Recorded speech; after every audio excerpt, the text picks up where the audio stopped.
Hey, everybody. I am excited for today's conversation. My guest is Riley Farabaugh from Monte Verde Media, a data-driven performance agency helping e-commerce brands through strategic search engine marketing. Riley combines sharp technical execution with a deep understanding of what is actually moving the needle in the e-commerce world.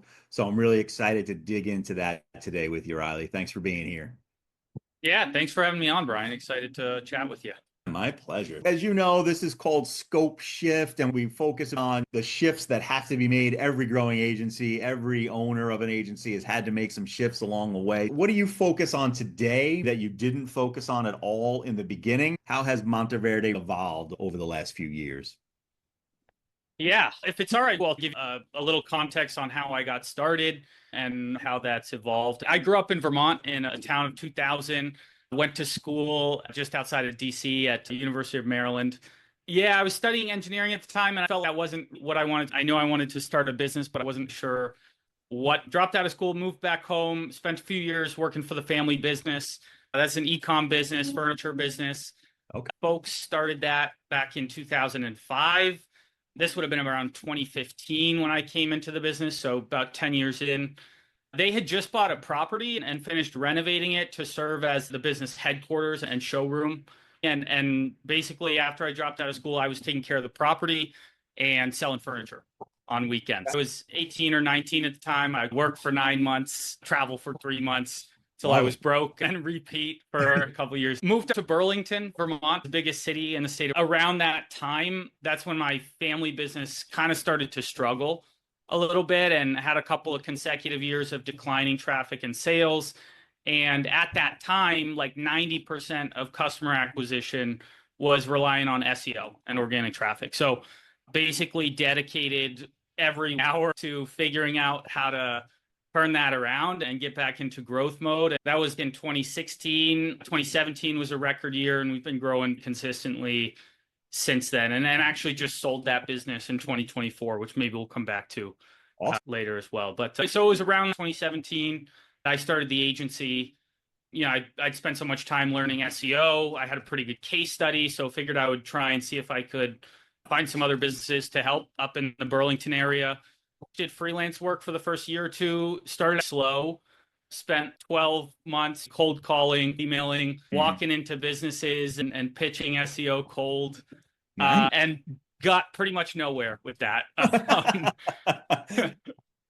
But I did learn a lot. You start having conversations with business owners about marketing and SEO, and you start to kind of learn, what they think of it and need help with. I was doubting myself. I wasn't sure if the agency was going to work. Again, I was 22 years old, had next to no experience in marketing, basically just what I was doing for the family business, but was working really hard at it. Ended up joining a co-working space in Burlington that changed my life. Vermont Center for Emerging Technology, Dave, Bradbury, Emily McMahon, they built a really cool little co-working space and accelerator program in Burlington. And that community really changed my life. I just wanted to give a little shout out there. I had basically nothing to show for my business after the first year of trying to build it, and then joined VSET, and 6 months later had two big contracts that really changed the trajectory of the business and my life. Huge thank you to VSET and the broader community in Burlington. I spent 5 years there, loved it. Fast forward, I'm 8 years into the agency. We've worked with about 100 different brands, manage $1 million a year in spend, certified Google partner agency, Shopify partner agency. Still do a lot of SEO, website optimization, conversion optimization, content production, and paid media, Google ads, Facebook ads, mostly e-com. That's awesome. All right, so there's a couple of shifts in there. I'm going to go back Yeah. to when you were still working in the family business. You could see search is where our leads come from, and you learned everything you could have applied it to the business, and things turned around. It's an incredible case study. I got to give it to you, man. You just said, all right, I'm going to knock on doors. I'm going to do it. I don't think a lot of business owners have that in the beginning. Rejection sucks, and hearing no all the time is really hard. Do you think your experience selling furniture or in the family business helped you get over that? Or was it just your personality? You're like, I don't care. I'll hear 100 no's until I hear a yes. Is that natural? I mean, I probably got comfortable talking to customers by selling furniture, but It's, totally different vibe. In that environment, there was no sales pressure in that environment. I think the difference for me when I started my business was like I had just dropped out of school. I had nothing going for me. My back was against the wall. I had no other option than to make this business successful. I had to make it work. I think a lot of us have that happen. All right, this is it. I'm going all in. A significant shift was when you joined the community in Burlington. Within 6 months, you had two good sized contracts. Awesome. What specifically happened in that time period that helped you see like what I was doing was wrong? I need to do this now. Well, I was spending a lot of time calling, emailing, and walking into businesses cold and getting nowhere. I joined the co-working space, and a lot of the business owners there, or business owners, marketing people that kind of had remote gigs, would kind of come into this community, and they saw me show up every day, first one there and last one to leave. And I think that just built respect, and people were like, he's going to work 12 hours a day, he might as well work for me a little bit.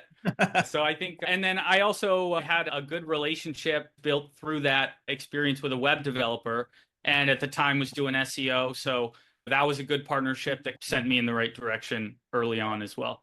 Perfect. And I have to imagine in the beginning, every agency owner story starts with, in the beginning, I would take anybody, right? I mean, you just got to have business. Yeah. At what point did it start to become, oh, wow, this e-commerce thing, I'm really crushing it here. I want to really focus on e-commerce.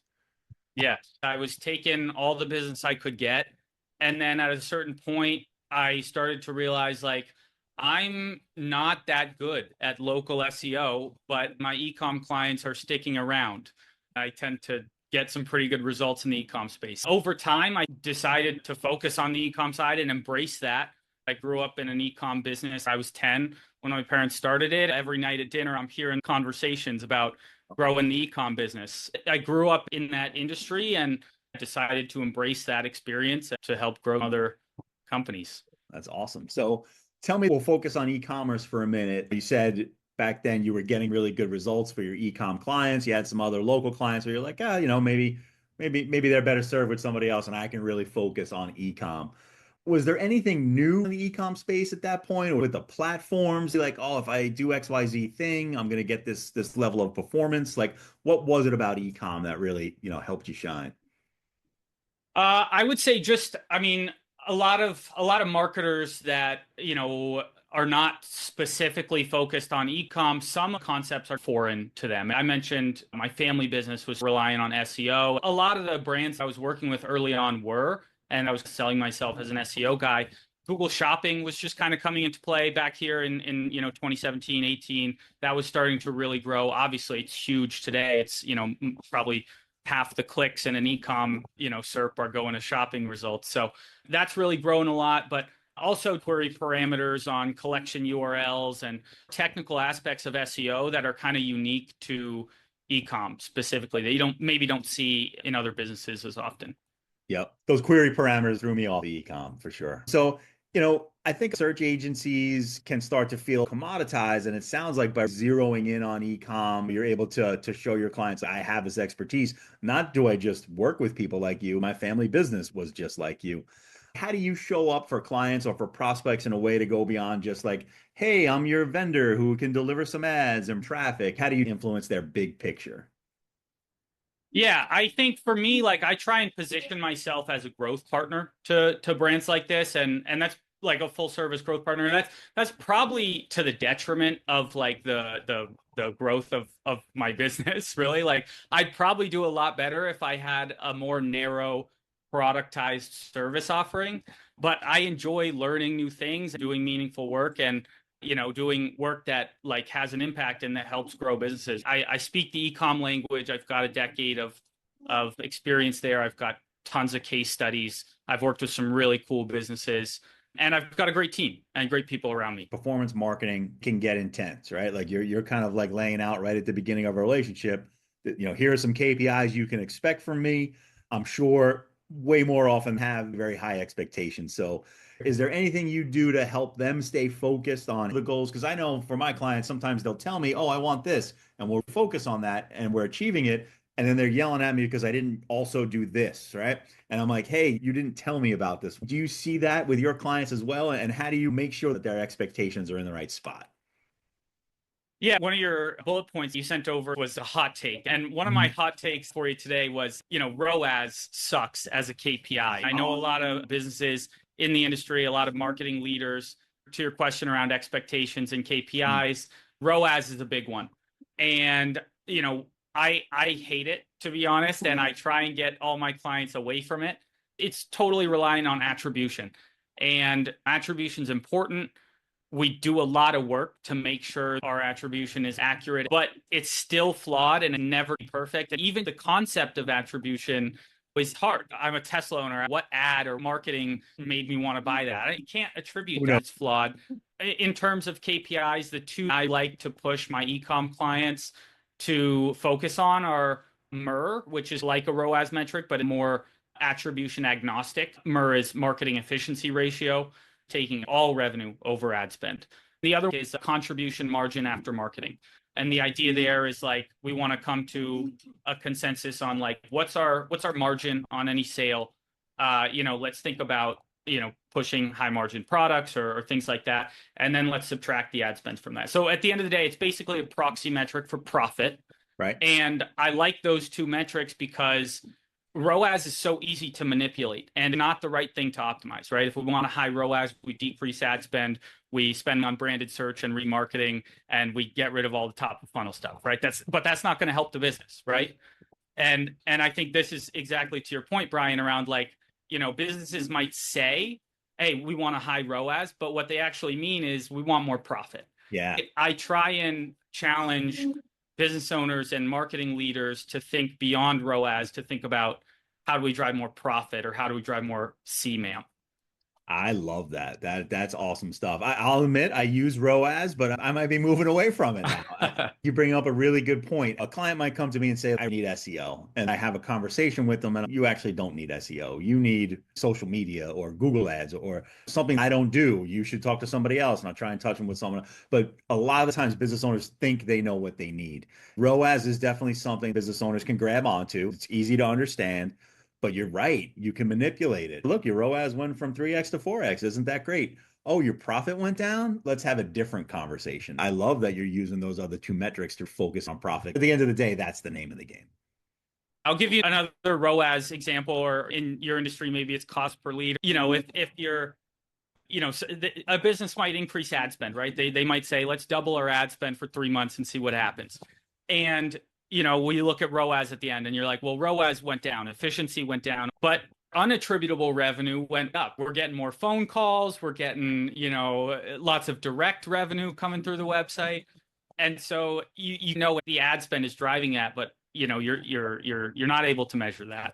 Yeah. Yeah. It almost goes back because I think that was born, when digital marketing really started to take off and, like the aughts. The value proposition was, because people were doing newspapers and commercials on TV was you can track it all, have the data and see it all. While true, there are still points you're not going to have direct attribution. Forget different attribution models, last touch, first touch, multi-touch. I mean, like there's just so many different ways to look at this when really it just distracts you away from the thing that really matters, which is the bottom line. Did you bring in more money than you spent? And did you make that gap bigger month over month? When you have conversations with clients focused on ROAS, does the light bulb go off quickly or does it take a few times for them to really start to say, oh, okay, this isn't Riley just trying to say, don't look at ROAS. He's actually, telling me something that's good for my business here.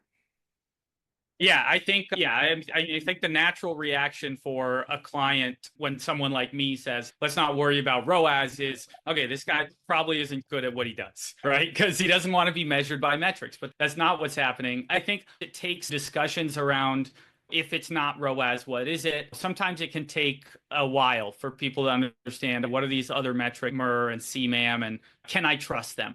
But I think over time, if they can grasp the concept in retail, the e-com space, CMAM. What do you guys use, Brian, for local businesses? What do you like to use? A lot of what our stuff's going to be is you mentioned cost per lead is definitely going to be one, but the bigger one is cost per customer acquisition. How much did it actually? Because to your point about ROAS, I can drive your cost per lead down, but if lead quality has also gone down, it's taking you more money to land a new customer. So while this Yeah. is a metric, the analogy I use a lot of the time, Riley, I don't know if this will be helpful for you or not, but you remember those old school stereos, like a stereo that sat on my, parents' shelf, and it had two giant knobs on it and then a bunch of little ones, right? And the giant knobs were bass and treble, and I couldn't even tell you what all those little ones were. And you've got to find your one or two giant knobs, and it sounds like you found them on the ecom side. And these other ones are like, yeah, ROAS is important and it's something we need to be looking at, but it's a little knob. It's something that we don't have to pay too much attention to. And that's how I feel like cost per lead is in the local space. It's like, yes, we definitely want to make sure we've got this managed. We want to make sure that it's in a good spot, but that's not the be all end all. That's what it is on my side. Yeah.